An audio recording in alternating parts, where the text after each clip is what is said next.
All right, so moving into Turkey Day slate, 3 games, all glorious. Packers at Lions, Thanksgiving tradition, battle of the NFC North, battle for second place in the NFC North. The Bears, Chiefs at Cowboys, also called Nolan's inner conflict. And then we've got Bengals at Ravens that night as well, with the return of Joe. So great Thursday game slate. Let's start it off with Packers at Lions. Lions favored by 2.5 with the spread. Clint, as our guest, we'll let you pick first on this one. Give us your winner, who covers, who you think has the best performance in the game, and then touchdown score. Yeah, you're not getting ahead of myself as far as the 3 games that day, but I kind of went into it with the mindset of there will be somebody who has an upset, but it's not this one. I had Lions winning. Oh, it did again. Dang. Damn. All right. He'll figure that out. I'll go. I'm talking. I have Lions winning, the Lions covering 2.5 here. I know the Packers just beat the Vikings team, but we just kind of talked about how bad J.J. McCarthy is. This Lions team is not a bad football team. Like, they're really good, and they generally respond well and cover the spread after a tight game, and they just had a tight game against the Giants, so I think that they cover this. I think St. Brown kind of takes the show since Jahmyr Gibbs just kind of had the spotlight over him, and I'm going to switch my touchdown score from Jahmyr Gibbs to actually, no, I'm going to keep it because, Boogie, you have the other person I was going to switch it to. I should have been better when I first hit the show sheet. Go for it, Clint. Yeah, Dad didn't pay the Wi-Fi bill. All I was just saying was just that I don't see this being the upset there. And then lastly, as far as the player that kind of takes care of it, I don't know how you don't answer Gibbs right now coming off of that game, other than, ARSB makes sense. That's who I had as my touchdown scorer. This one wasn't that complicated. I mean, obviously the Packers can win, but I think the Lions are one of those teams, like take the Bills, for example, that are kind of sitting around. It's like there's time for a little more noise there. I think Thanksgiving and prime time is a good opportunity for it to happen. Cool. I like that. I'm taking the Lions as well to win and cover. My player of the game is going to be DJ Reed. He came back from injury. He did not look very good against Jameis Winston. He was giving up touchdowns and catches left and right to Wandale. I don't think he's looking to repeat that performance in prime time, so I think DJ Reed's going to lock in a little bit, and I think he's going to help make this game a bigger spread for the Lions than people think. And then I'm taking Christian Watson as my touchdown scorer. He's kind of been gelling back with Jordan Love a little bit, the deep threat, and especially with them struggling. Amik Robertson's a great press corner. He's really, really struggling with stuff over the top. Christian Watson loves to go deep and try and get the deep ball from Jordan Love. If Robertson's matched up on him, I don't like that matchup at all, and I'll take Christian Watson for a deep touchdown. I like that a lot. Watson's really, really kind of came back from injury strong here. Just gotta stay healthy. Just gotta keep the lower leg stuff away. I totally agree. Love the player. Blake, go for it. Yeah, I've also got the Lions here. I think after the way they lost back in Week 1 to Green Bay, they've definitely got a bad taste in their mouth. I don't think they lose to them twice, especially not at home on Thanksgiving. I'm going with Jared Goff is my stud of the game. I think he's going to let it fly in this one. I think there's a high likelihood Jahmyr Gibbs is decently successful, and as he is every week. But I think after what he put on tape last week, the Packers have to be locking in on him. And I went with Jameson Williams as my anytime touchdown scorer. He put up a goose egg last week in fantasy, was 0 for 3. I don't think that happens again. I think he finds his way into the end zone. And that's what I got for that. Nolan, go for it. Yeah. I'm also doubled up on Lions here to win and cover. Now, granted, we were all very high on the Lions last year on Thanksgiving, and the Packers came out and whooped their ass This is true. the whole game. But Blake brought up a good point. They got that ass whooping in week 1, and you're right. I don't think they want that to happen again in the second matchup. So that's why I'm going with the Lions. My stud, I went with this guy because all the other good ones are taken. I said Jake Bates because I think this is going to come down to a field goal game. I really do. So why not take the guy that would be kicking the game-winning field goal? And then for any time, I did go David Montgomery. Gibbs has really, really taken over this backfield this year. Last year was very, 1-1. Like they're right next to each other with touches and everything. This year it's been the Gibbs show, so maybe they get Montgomery in on goal line touches a little bit more this week, kind of switch things up. Word, lead us into Chiefs with a 3.5 point favored spread going to Dallas to play your Cowboys. It's a matchup of all you. Yeah, can't act like I'm going to be upset by the winner of this game. You can't lose. Yeah. But I'll put my heart where the disappointment is, and I went with Dallas to win and cover. At home on Thanksgiving, they're just different on Thanksgiving. They tend to play a little bit better on Thanksgiving, except for a few years back when they played the Raiders, and the Raiders whooped their ass. But I just like the Cowboys in this matchup.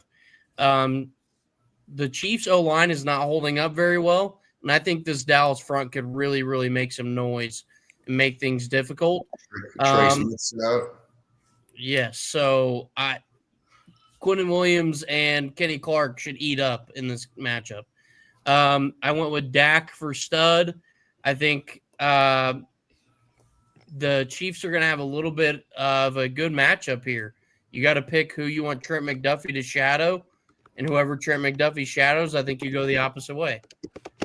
So we'll just kind of see what happens there. And then I did go Rashee Rice, though, for any time. I mean, he didn't have a great first half this last week, and then he just lit a fuse in the fourth quarter and into OT. Ended up having a really, really nice day. So I'll go with him for an anytime.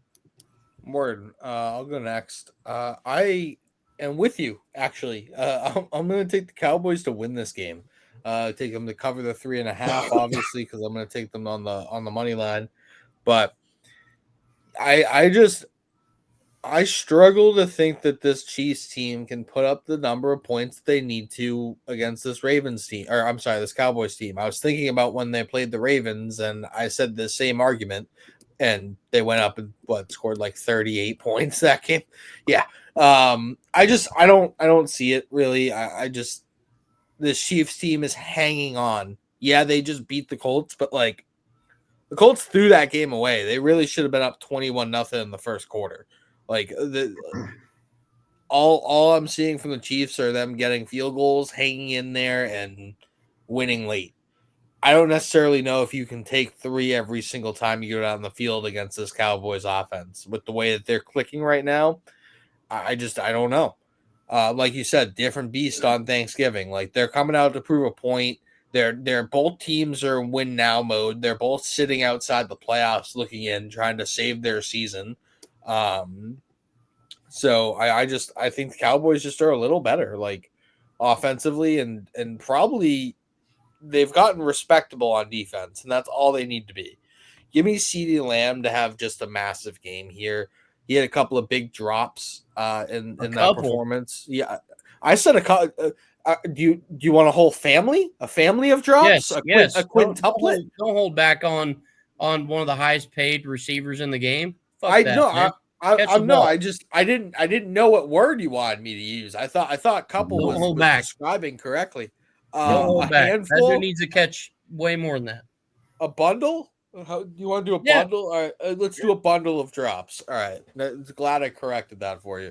I mean, I think he goes out, catches probably 10 passes, 140, 150 yards, 2 touchdowns, and then also his running mate scores a touchdown as well. Because I think they're just going to be cooking. And everybody wants to beat the Chiefs. Everybody's going to bring their best week to try and beat the Chiefs because they're the team to beat.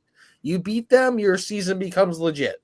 That's how it works if you're one of these teams in the hunt or if you're in the playoffs. Like them, Buffalo, Baltimore, like the Rams, Philly, those are teams that you're looking to try and beat to get onto their level. So, like, damn straight, give me the Cowboys. Louie, go for it. I'm taking the Chiefs in this one. I think this is still a good team, and I know the sentiment here is going to be like, right, it's time for the Cowboys to come back. I just don't think I can count this team out yet. So I'm going to take the Chiefs to win. I'm going to take the Cowboys to cover. I think it's a really close game. I think George Pickens is going to go off again in this game. Dude's been unstoppable lately, and that's me eating my my preseason analysis that he was going to be watched here and not get any target sharing with CeeDee. Super wrong. Pickens is awesome. And then I'm going to take Javonte Williams as my anytime touchdown scorer just to mix things up. I was trying to find one that hadn't been picked yet. Since everyone who picked the Cowboys to win picked – I know, never mind, I'm wrong on that. But anyway, I do think the Chiefs pull this out. I think they're going to try and stay in the playoff hunt, and I have to give them a win here so I can give them a loss next week when they play the Texans. Matt. Bahookie knows what I'm saying. All right, go for it, Bahookie. Yeah, I think this is like a Chiefs black magic game. They're gonna get like some bullshit call from the refs and end up. Nolan did not like that. He did not like that. And they're gonna end up they're Dak's gonna get extend for a fourth down, and the ball's gonna clearly cross the line of scrimmage, but they're not gonna give him the first down. The ref's just gonna run out and write Sharpie on the screen on the film. Just that didn't happen. The GPS tracker and the ball is just not going to be working on that.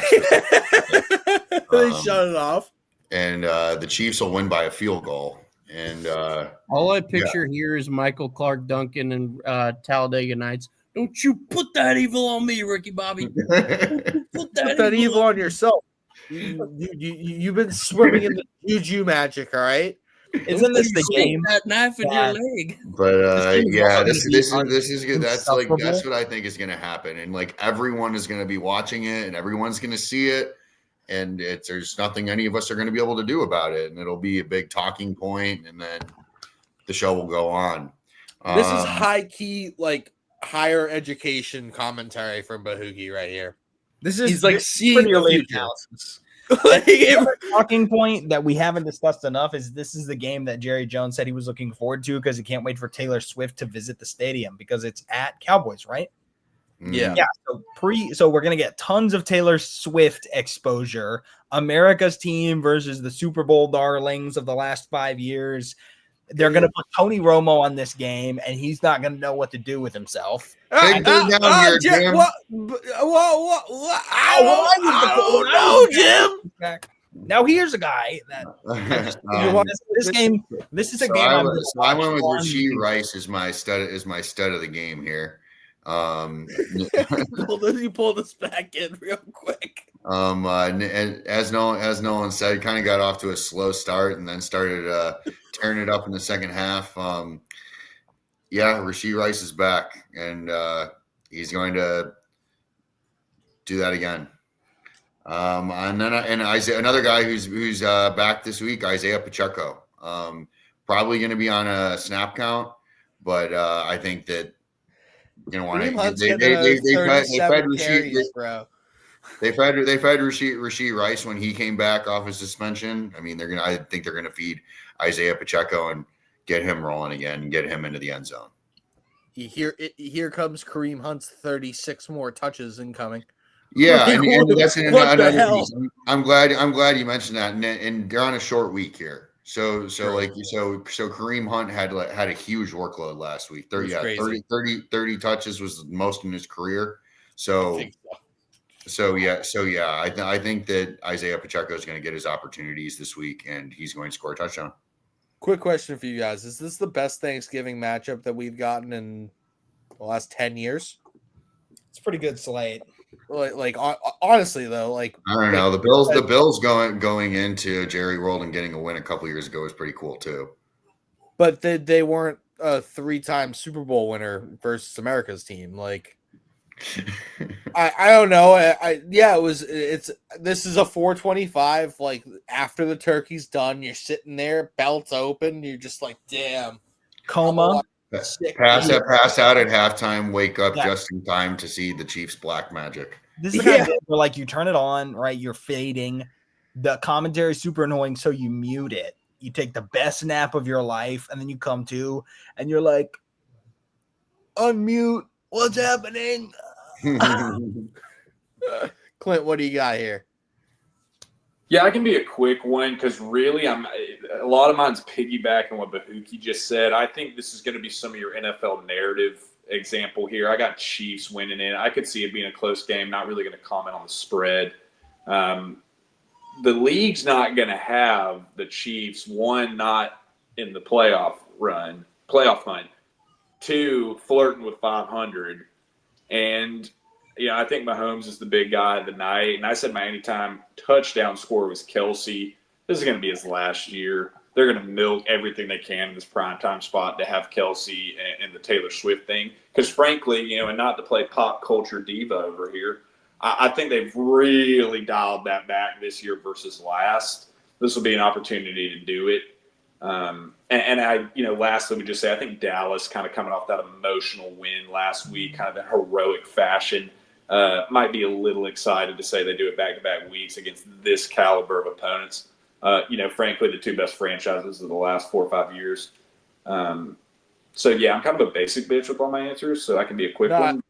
I love that situational spot mentioned there, like for Dallas coming off an really emotional divisional win there. I do like that in a short week. That's honestly what I was saying about the Bills last week. They had an emotional win against the Bucs coming into a short week, going on the road, and they played a tough game. Like, it's not easy.